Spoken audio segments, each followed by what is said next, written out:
Baiklah, nama saya Nancy Monica Caroline Simanjuntak dari Universitas Internasional Batam dengan nomor NPM 2042032 dari Prodi Akuntansi. Saya akan mempresentasikan hasil dari pengerjaan seminar akuntansi dengan judul artikel utama Ownership Structure, Audit Quality, dan Firm Performance Moderating and Direct Effect Models, an Empirical Study. Yang pertama adalah latar belakang kinerja perusahaan, di mana perusahaan memiliki tujuan utama untuk memaksimalkan kesejahteraan dari pemegang saham menurut Gitman tahun 2015. Oleh karena itu, dengan memaksimalkan kesejahteraan dari pemegang saham, maka perusahaan dapat memaksimalkan laba perusahaan dan dapat memaksimalkan kinerja dari perusahaan. Kinerja perusahaan dapat dilihat dari kinerja keuangan yang terjadi pada suatu perusahaan. Pentingnya kinerja keuangan bagi perusahaan adalah untuk mengukur seberapa jauh keefektifan perusahaan dalam pengelolaan aset untuk menghasilkan laba. Oleh karena itu, kinerja perusahaan merupakan suatu hal yang penting bagi sebuah perusahaan karena menunjukkan kemampuan perusahaan dalam mengelola dan mengalokasikan sumber dayanya. Lalu ada konsentrasi kepemilikan, di mana mayoritas dari seluruh perusahaan yang berdiri di Indonesia memiliki karakteristik dari konsentrasi kepemilikan. Konsentrasi kepemilikan merupakan pemegang saham yang memiliki jumlah kepemilikan saham lebih dari 5%, menurut Al-Saidi tahun 2015, di mana semakin besar atau banyaknya pemegang saham sebuah perusahaan, maka kepemilikan saham semakin terkonsentrasi, sehingga pemegang saham mempunyai kekuatan untuk memonitori dan mengontrol kegiatan yang dilakukan oleh manajemen dari suatu perusahaan. Apabila manajemen perusahaan dikontrol dengan baik, maka akan menghasilkan kinerja keuangan yang baik. Lalu ada kepemilikan manajerial, di mana juga memiliki pengaruh cukup besar dalam penerapan good corporate governance. Kepemilikan manajerial adalah kepemilikan yang menyelesaikan masalah keagenan yang terjadi pada suatu perusahaan karena pihak manajemen memiliki saham perusahaan, menurut Christopher Hadisurja dan Prima Apiwani tahun 2020, di mana kepemilikan manajerial diharapkan dapat mempengaruhi perusahaan yang mampu memberi pengaruh pada kinerja perusahaan dan mencapai tujuan perusahaan. Lalu untuk kualitas audit, di mana kasus manipulasi laporan keuangan dapat terjadi pada sejumlah perusahaan besar yang terdapat di Indonesia. Hal ini dapat merugikan para investor yang berminat berinvestasi pada suatu perusahaan. Auditor merupakan pihak yang memegang tanggung jawab besar pada hal ini. Adanya kasus-kasus seperti ini membuat kualitas audit sangat penting untuk diperhatikan. Kualitas audit dapat ditentukan dari biaya audit yang berefek pada kinerja perusahaan, menurut Martinez dan De Jesus Moraes pada tahun 2014, yang meneliti hubungan yang terjadi antara biaya audit dan kinerja perusahaan emiten Brazil pada tahun 2009 sampai 2010. Mereka berpendapat di dalam penelitiannya bahwa biaya audit yang tinggi merupakan dasar bahwa sebuah perusahaan memiliki kualitas audit yang tinggi yang bertujuan pada peningkatan nilai dari suatu perusahaan. Jadi, kesimpulan yang dihasilkan ialah peneliti tertarik menguji pengaruh konsentrasi kepemilikan dan kepemilikan manajerial terhadap kinerja perusahaan, serta kualitas audit yang terdapat memoderasi hubungan antara konsentrasi kepemilikan dengan kinerja perusahaan dan hubungan antara kepemilikan manajerial dengan kinerja perusahaan. Yang terakhir, bagaimana leverage dapat mengontrol kinerja perusahaan.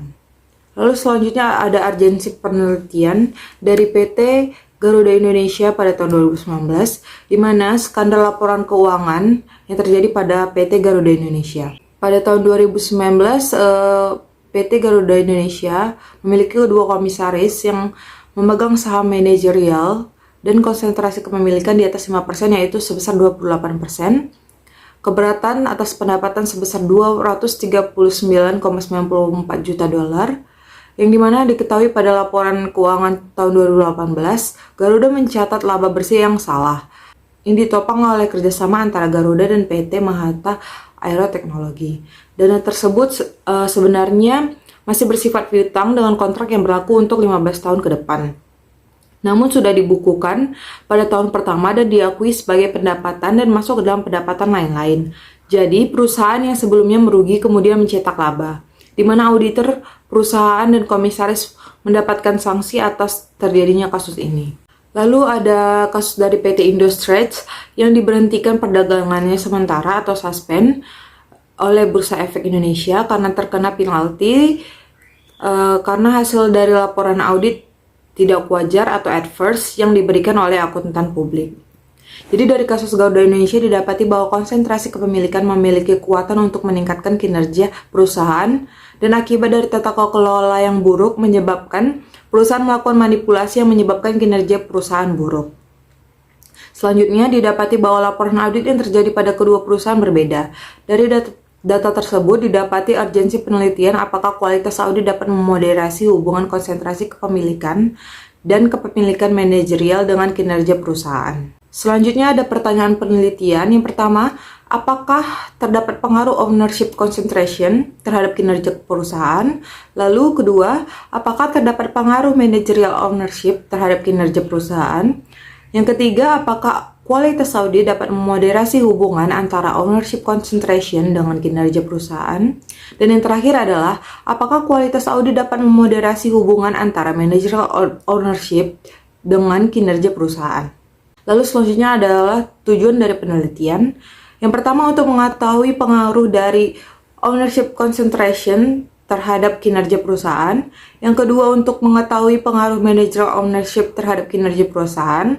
Yang ketiga untuk mengetahui pengaruh moderasi kualitas audit terhadap hubungan ownership concentration dengan kinerja perusahaan. Dan yang terakhir adalah untuk mengetahui pengaruh moderasi audit kualitas audit terhadap hubungan manajerial ownership dengan kinerja perusahaan. Selanjutnya adalah model penelitian terdahulu. Yang pertama dari Mawi Karam Al-Ani dan Asma Muhammad de Al-Khatiri, di mana memiliki variable dependent yaitu ROA, independent ownership concentration. Dengan hasil penelitian, ownership concentration berpengaruh signifikan terhadap kinerja perusahaan. Lalu yang kedua dari Arif Nur Arda Wisnuward Ana dan Nurlita Noviani dengan variable dependent ROA dan independent managerial ownership dengan variabel moderasi audit kualitas audit, di mana didapatkan managerial ownership tidak berpengaruh terhadap kinerja perusahaan,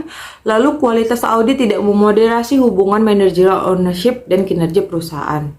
Lalu yang ketiga ada dari Kaiser Rafiq Yasser, di mana variabel dependentnya ada ROA dan independent ownership concentration, dan variabel kontrol ada leverage, di mana ownership concentration berpengaruh secara signifikan terhadap kinerja perusahaan.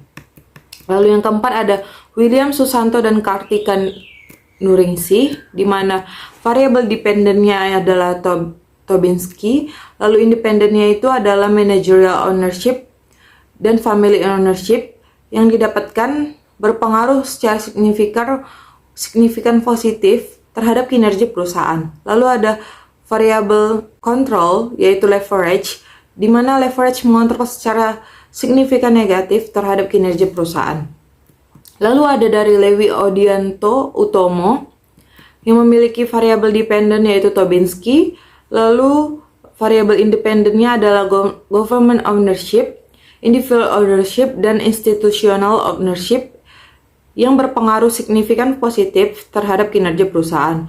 Lalu ada variabel kontrol yaitu firm size dan leverage yang mengontrol signifikan positif terhadap kinerja perusahaan. Lalu ada hubungan antar variabel. Yang pertama ada konsentrasi kepemilikan berpengaruh positif terhadap kinerja perusahaan. Yang kedua ada kepemilikan manajerial berpengaruh positif terhadap kinerja perusahaan. Yang ketiga, kualitas audit memoderasi hubungan antara konsentrasi kepemilikan dengan kinerja perusahaan. Dan yang terakhir adalah kualitas audit memoderasi hubungan kepemilikan manajerial dan kinerja perusahaan. Berikut dapat kita lihat model penelitian di mana konsentrasi kepemilikan berpengaruh terhadap kinerja perusahaan, lalu kepemilikan manajerial berpengaruh kepada kinerja perusahaan, dan kualitas audit memoderasi hubungan konsentrasi kepemilikan dengan kinerja perusahaan. Kualitas audit memoderasi kepemilikan manajerial dengan kinerja perusahaan.